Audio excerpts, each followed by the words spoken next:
Hello दोस्तों आज मैं नोएडा के सेक्टर 153 का रिव्यू करने वाला हूं। सेक्टर 153 से लेकर के 157 में। अभी मैं राइट नाउ जो खड़ा हूं सेक्टर 157 में है। सेक्टर 157 का ये इंडस्ट्रियल एरिया है और यहाँ पर सेक्टर 153, 154, 155, 156, 157 ये सारे सेक्टर्स आपस में जुड़े हुए हैं और सारे ये आईटी, आईटीएस या इंडस्ट्रियल सेक्टर्स हैं। यमुना एक्सप्रेसवे के बाद यमुना एक्सप्रेसवे का जो इंडस्ट्रियल एरिया है, अगर आप वहाँ से आते हैं तो दिल्ली की तरफ नोएडा जैसे एंटर करते हैं तो ये एक पहला सेक्टर है, पहली जगह है जहाँ पर इतना बड़े एरिया में इंडस्ट्रियल डेवलपमेंट है। दोस्तों, जहाँ पर मैं खड़ा हूँ यहाँ पर ये नोएडा का बोर्ड लगा हुआ है। आप यहाँ का इंफ्रास्ट्रक्चर देखिए, ये पूरा एरिया बहुत ही जल्दी फिल होने वाला है। यहाँ पर कंपनीज आने वाली हैं, बड़ी बड़ी कंपनीज यहाँ पे आने वाली हैं। मैं आपको दिखाऊं, यहाँ पर अभी एक बोर्ड लगा हुआ है। ये जो बोर्ड है ये टाटा कंसल्टेंसी सर्विसेज का लैंड है और ये पूरा जो लैंड है 75 एकड़ का लैंड पार्सल है। यहाँ पर इतने बड़े एरिया में ये कंपनी बनेगी, यहाँ पर इनके ऑफिस बनेंगे।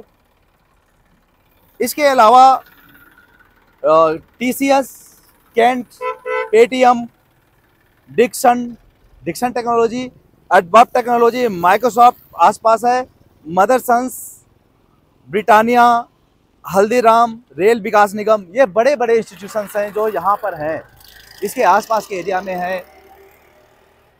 तो दोस्तों, ये जो जगह है ये अभी वीरान सी है, लोगों को नहीं ज़्यादा जानकारी है, लेकिन आने वाले टाइम पे ये जो जगह है वो बहुत कीमती जगह होगी, क्योंकि यहाँ पर जो इंस्टीट्यूशंस डेवलप होंगे, जो यहाँ पर कॉमर्शियल एक्टिविटीज़ होंगी, वो एक बहुत बड़ी इकोनॉमी जनरेट करेंगे इस एरिया में।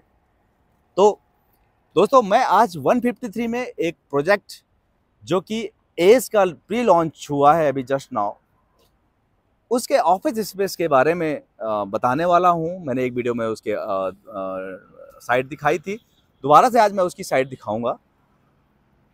आज जो उसके रेट हैं वो बहुत कम है। आने वाले टाइम पे उसमें जो पॉसिबिलिटी है उसके प्राइजेस अप होने की वो बहुत ज़्यादा है। तो दोस्तों, ये बहुत अच्छा मौका है आप लोगों के लिए कि आप अभी इस एरिया में इन्वेस्ट करें। ये जो एरिया है ये यमुना एक्सप्रेसवे की कंपैरिजन में ज़्यादा जल्दी डेवलप होगा और ज़्यादा जल्दी आपको रिटर्न देगा, क्योंकि यहाँ ऑलरेडी सारी एमिनिटीज़ डेवलप हो चुकी हैं।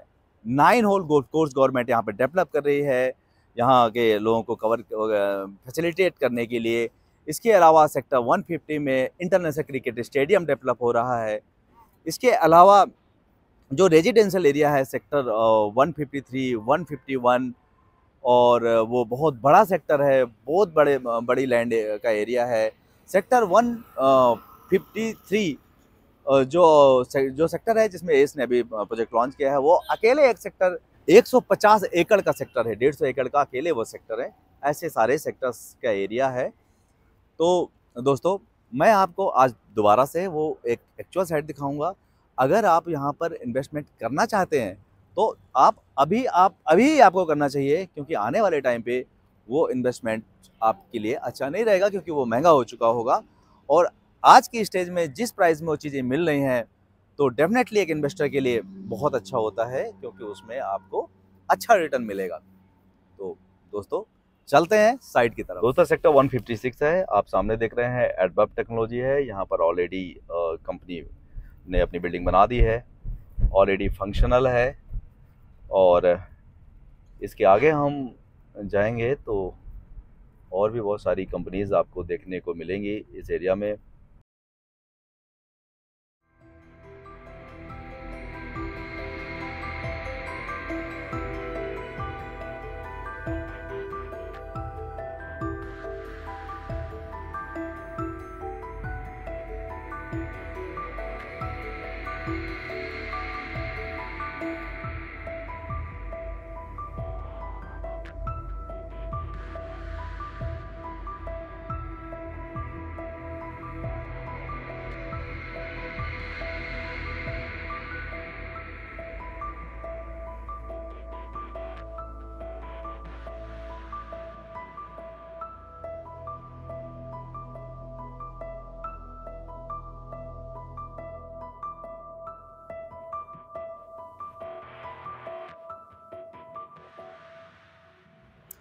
दोस्तों मैं आ चुका हूँ सेक्टर 153 के राउंड अबाउट में।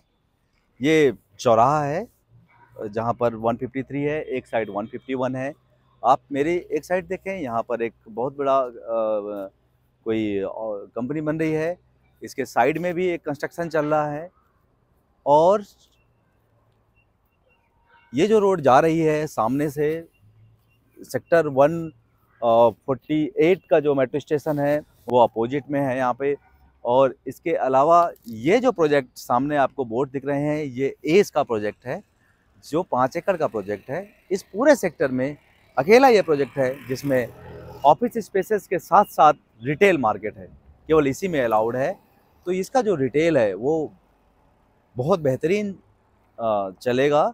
जैसे कि एडवेंट है, एडवेंट के ऑफिस स्पेसेस हैं वहाँ पे, और जो उसका रिटेल है वो बहुत बढ़िया चलता है। इवन वहाँ पर रेजिडेंशियल एरिया नहीं है, रेजिडेंशियल जो फैमिलीज़ हैं वहाँ पर विजिट नहीं करती हैं, ऑफिस स्पेसेस ही हैं ऑलरेडी। और जितने ऑफिस स्पेसेस वहाँ पर हैं वो कुछ भी नहीं है। इस पूरे एरिया में यहाँ पर 153 से लगा करके 157 तक बहुत बड़ी कंपनीज़ हैं, बहुत ज़्यादा कंपनीज़ हैं। तो नंबर ऑफ एम्प्लॉयज़ इस एरिया में इतने ज़्यादा होंगे कि आप सोच सकते हैं कि कैसे ये प्रोजेक्ट चलेगा। दोस्तों, अगर बड़ी कंपनीज जहाँ पे होती हैं, टाटा कंसल्टेंसी जैसी कंपनी है, पेटीएम जैसी कंपनीज़ हैं, और आईटीज़ की इतनी सारी कंपनीज़ है, उनसे जो रिलेटेड सर्विसेज होती हैं, उनकी ज़रूरतों के लिए छोटे ऑफिस स्पेस की ज़रूरत होती है। तो एस का जो ये प्रोजेक्ट है उन ऑफिस स्पेसेस की ज़रूरतों को पूरा करेगा, उस डिमांड को पूरा करेगा। और इवन उस डिमांड को पूरा नहीं कर पाएगा क्योंकि इस एरिया में डिमांड बहुत ज़्यादा होगी। और सेकेंडरी जो सबसे बढ़िया चीज़ है कि इसकी डिमांड क्यों ज़्यादा होगी, एरिया तो बहुत बड़ा है इस यहाँ पर, तो ऑफिस स्पेसेस तो और बहुत सारे बनेंगे। दोस्तों ऐसा बिल्कुल भी नहीं है, क्योंकि जितने भी यहाँ पर प्लॉट हैं वो छोटे छोटे प्लॉट्स हैं। 1000 मीटर के प्लॉट हैं, 1500 मीटर के प्लॉट हैं। लेकिन ये अकेला ये यहाँ पर प्रोजेक्ट है जो कि 5 एकड़ का प्रोजेक्ट है, और जहाँ पर इतने ज़्यादा ऑफिस स्पेसेस यहाँ पे बन रहे हैं। बाकी जो ऑफिस स्पेसेस बनेंगे वो सेल्फ यूज के लिए बनेंगे।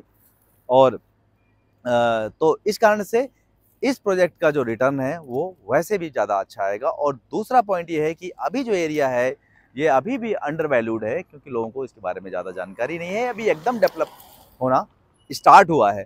तो जो इसके प्राइसेस हैं वो रेजिडेंशियल के प्राइसेस से भी अभी नीचे नीचे हैं। और आप देखें कि इसी एरिया में गोल्फ कोर्स आ रहा है, और यहीं पर 151 है, वो एक रेजिडेंशियल, यहाँ से एक प्रोजेक्ट सामने जेपी का प्रोजेक्ट है, उसके उस साइड इसी का एज का ही एक प्रोजेक्ट है। देन 150 के में बहुत सारे प्रोजेक्ट हैं। तो दोस्तों, अगर आप यहाँ पर इन्वेस्टमेंट करना चाहते हैं तो आप मुझसे संपर्क करें। मेरा नाम त्रिभुवन सिंह है, मैं रेरा सर्टिफाइड प्रॉपर्टी कंसल्टेंट हूँ, और मेरा फ़ोन नंबर है 7838696817। और लास्ट में आप मेरे चैनल को ज़रूर सब्सक्राइब करें, क्योंकि मैं अच्छी इन्फॉर्मेशन लेकर के आपके पास आता रहता हूँ। Thank you.